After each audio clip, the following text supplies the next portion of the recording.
Okay, welcome back everybody to Flip Scene Studio tutorials here. Again, we're still on the book 1 series, which is the Essentials pack. If you are interested in this book, I do have them for sale on eBay. There are 12 different diorama backgrounds per book, and there are 2 different books, although they have a very similar cover. Just make sure you pay attention down here to whether you're picking up the 4-inch diorama book or the 6-inch. The 4-inch guys will work for the most part in the 6-inch book, but the 6-inch guys don't work so well with the 4-inch book, if that makes sense. So just be careful to that order for your scale. Okay.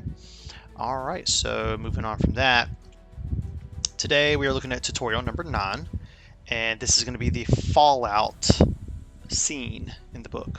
Okay, and I've chosen the character Puma today. She's from the Special Corps. I don't know, this is one of those funny words. Core. I say core, like a core of an apple. But anyway, so from the Corps Elite, we have the character Puma. So this is a figure set that was sold at Walmart many years ago, and I don't know what happened to that toy line. They were actually getting better. She was actually a pretty cool figure. But I thought she would be fitting for the Fallout. She kind of looks like someone that would be in that Mad Max kind of world. So we chose her. Now, alternatively, what I was going to choose was Cable. I thought he would have been really cool for that kind of post-apocalyptic world as well. But just to kind of break the mold a little bit, I've done a lot of Marvel Universe figures. Although he would look cool, we're going to go with Puma for today. Maybe we'll do Cable in a different video. All right. So that said, let me just cover this real quick. I do use Windows. So when I use words like Control-C, Control-V, some of the keyboard shortcuts, if you're on a Mac, you would use Command. Okay. Also, I'm using Photoshop to edit this stuff. So if you don't have Photoshop, they have free alternatives out there. There's probably other ones, but I know of one called photopea.com. Check that out. And finally, I use overlays, which are my special effects on these images. And if you want to know how to make some of those, it's very easy. See my tutorial number 3. It'll show you how to make those. These over here that I'm going to be using today, I've already picked some out that I thought will go good with this background or this scene. I made these myself. I got ChatGPT to help me make some. I described what I wanted. But again, that's covered in tutorial 3. All right, so with that being said, let's jump into editing Puma. All right, so you can see here I have the Fallout scene set up from the book, and I just tossed Puma up here in a nice little simple stance. And now already it looks pretty cool. It's a lot better, as I always say, it's a lot better than setting the figure on your dresser and taking a picture. Whether you're trying to sell a figure or what you're trying to do or just trying to showcase it, it already looks cool. But let's take it up a notch here, okay? So the first thing you want to do is you want to select the layer with Puma on it here, just this picture we got right out of the cell phone. And we're going to choose this quick selection tool right here and select subject. Photoshop does a really good job at selecting it perfectly 99% of the time. I'm not even kidding. So right there, she's selected. We're going to hit Control-C and Control-Shift-V to paste directly on top of where she lies. Okay, so right there. All right, with that being said, now that we got her separated, I might choose this background layer real quick. I'm going to go ahead and adjust. So I'm going to go to Image Adjustments. And I'll probably choose Levels. And I want to tweak this background a little bit just to kind of get it to where I want it. I think that's kind of a good tone right there. I may possibly go to Image Adjustments, Hue and Saturation. I might bring the saturation up a hair. Actually not, I'll probably leave it right there. That's not bad. Okay. So now what I'm going to do is I'm going to select layer 6. We can just call it Puma. So we're going to select Puma, and we want Puma to match the color of the background layer right down here. So we're going to select Puma, and we're going to go to Image Adjustments, and we're going to say Match Color. All right, so we're going to choose the document that we're in. This is just the name of our document up here. We're going to choose that one, and we're going to say we want Puma to match which layer? We want her to match the Core Elite Puma layer. So that's going to be right here, the Core Elite Puma layer. Now, obviously, It's quite blown. It's a little bit too much. So I'm going to bring fade all the way up. This is back where we were. And then I'm going to gradually bring this down until it feels realistic. I think that looks pretty realistic for this world. She matches the color a lot better now. So I'm hit OK. All right, so now we got her color matching the background a lot more. Now let's do a little bit of cleanup. So I'm going to choose this background layer.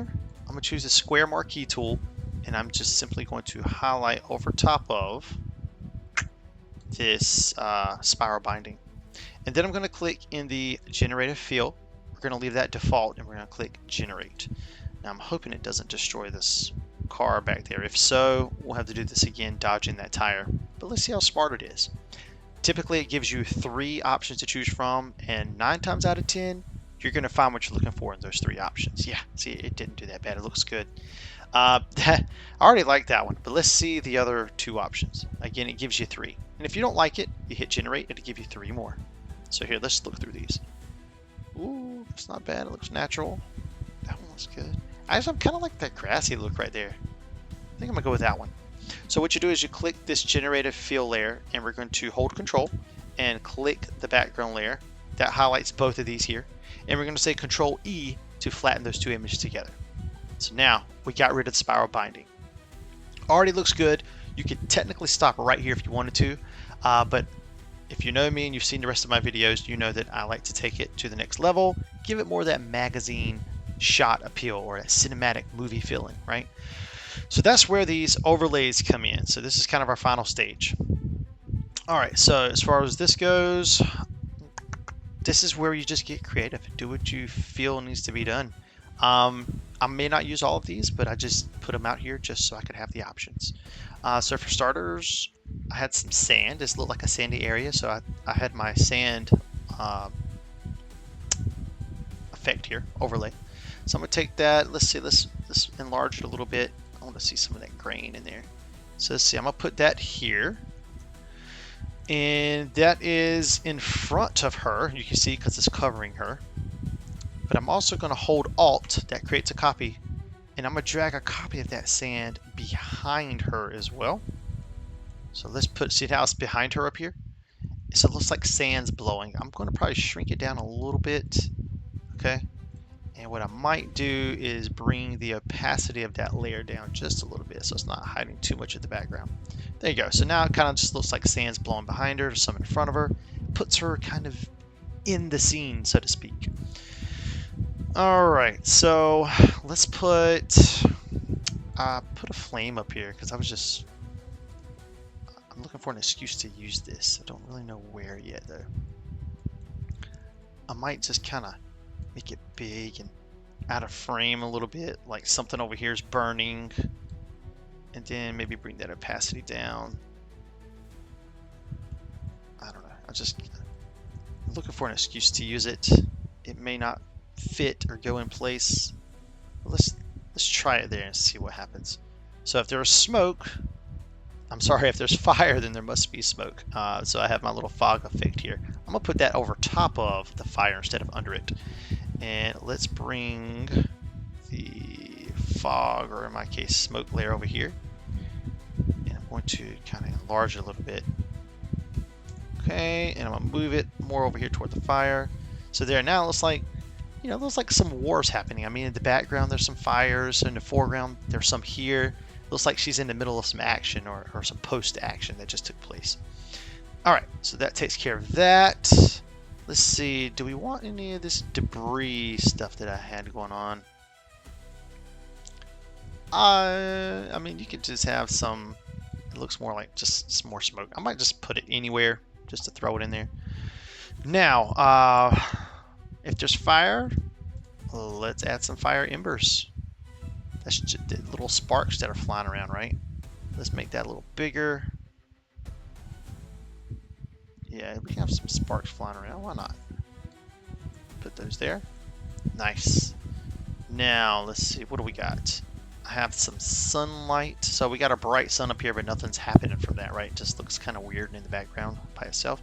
Not that weird, but it kind of looks like it has that haze over it, like a nuclear bomb hit, so the clouds are creating this weird hue in the sky. Not that unrealistic to believe, but I'm gonna put some sun breaking through since it's a hot spot. I'm gonna put this sunlight layer right here, like little streaks of light are coming out of it. Okay, and then I'm gonna get this little sun lens glare or flare, whatever you want to call it. I'm going to flip it horizontally to the other side. I'm gonna put it right up there where that sun's trying to break. So that way when I do this, you can see it's kind of creating that sun glare across her.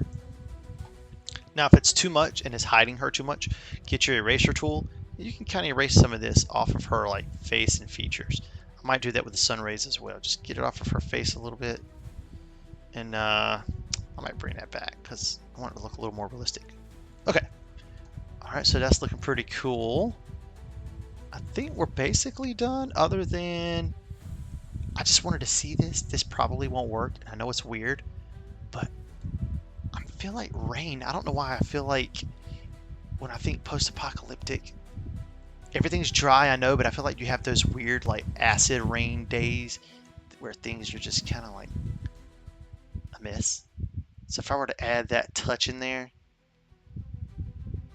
I know it don't fully make sense with the sunshine, like there should be a rainbow somewhere, but I'm not going to do that.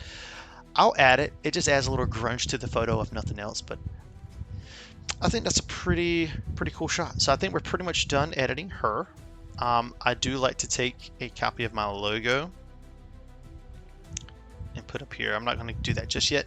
So real quick, I'm going to select all of those overlays, all of these layers I have, and I'm going to highlight them all.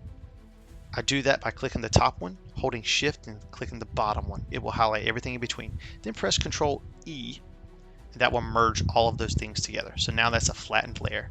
Real quick, I like to go to Adjustments and Presets.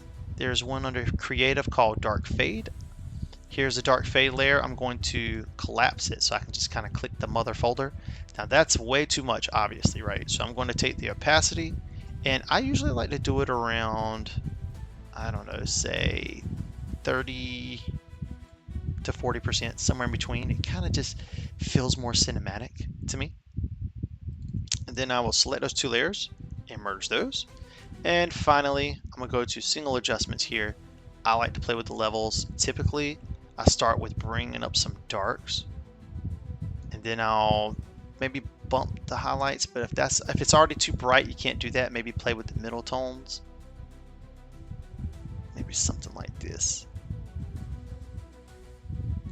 Yeah, not bad. I think that looks pretty cool. So I'm gonna go with that. I'm gonna merge those together, and then let's bring in the logo. Obviously, we don't want that logo to be the focal point, so I'm going to bring that down probably to about, again, between the 30s and 40s percentage there for opacity. And that's it. We have Puma. She's standing in this Fallout world. And just like that, we went from this straight out of the camera, which didn't seem bad at first, but once you put a little magic in it, oh yeah, it really brings it to life, as you can see here. So again, this is a great way for you to showcase your action figures if you want to sell them, if you just want to show them off, if you got a cool custom or a collection. These backgrounds are awesome. They take you 90% of the way already. Here you are, but you throw in that extra effort just to bring it to life. So, okay, really just make of it what you will. It's about what you want to put into it. But if I weren't trying to explain this, I could probably knock this out in probably 3 to 5 minutes, have start to finish, once I get the photo in there. So, okay, I hope you enjoyed, and join us next time for tutorial number 10.